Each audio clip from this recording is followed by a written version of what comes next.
Magandang umaga po. Ako po si Annalyn Quinto. At ako po si Jebon Desos. Ngayon po ay mag-interview po kami sa tindahan ni Ate Almira. Samahan niyo po kami mag-interview.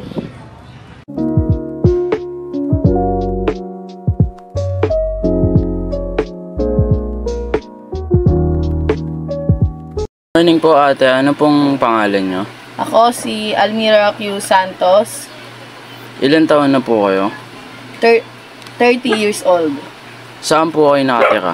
Sa 181 AV Cruz, Daampaa, Kalawaan, Pasig City. Ano pong name ng business nyo? Almira Sari-Sari Store. Kailan niyo po sinimulan ng pagtitinda? Noong February 20, before pandemic. Bakit niyo po pinili itong itinda? Kasi syempre nasa bahay lang ako para kahit papaano may paglilibangan. Kamusta naman po ang unang araw niyo sa pagtitinda? Okay naman kahit na nahihirapan ako sa una magpresyo kasi syempre bago pa lang, hindi ko pa alam. Pero napag-aralan naman. Ano po ang strategy niyo para lumago ang business niyo?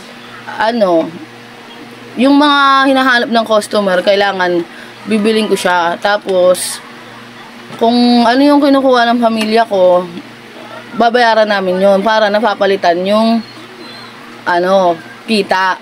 Hindi kami basta-basta kumukuha. Kailangan babayaran din namin kung ano yung kinuha namin para hindi siya nalulugi. Pwede niyo po ba ibahagi ang mga karanasan ninyong noong panahon ng pandemic? Noong pandemic, ang hirap mamalengke. Kasi pag marami kang bibilin, wala kang masasakyan. Tapos, isang tao lang pwedeng lumabas. So, kailangan bubuhatin mo yun, lalakad ka.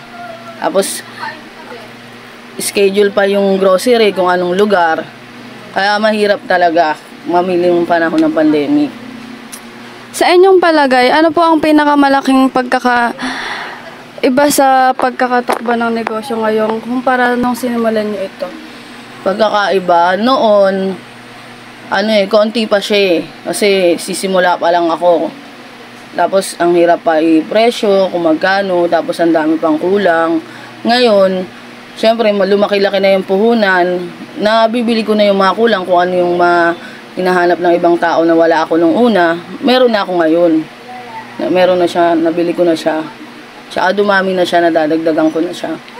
Kumbaga dati, pira-piraso lang, ngayon, nakakabili na ako ng maramihan. Ano pong payo ang mabibigay niya sa isang taong gustong magsimula ng kanilang sariling maliit na negosyo? Kailangan pag nagsimula ka, may sapat kang puhunan.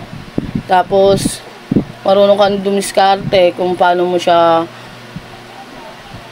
kunyari parang presyuhan, ganyan. Tapos yung sa pamimili.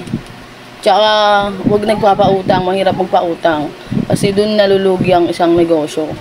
Tsaka huwag basta-basta magtitiwala na ibabalik yung ganito, ganyan. Kaya kailangan malakas ang loob na kahit na minsan matuma lang paninda, sige lang ang sige, tinda lang ang tinda. Kahit marami ka pang kalaban sa paligid. Yun. Maraming salamat po Ate Almira sa pagpayag sa interview.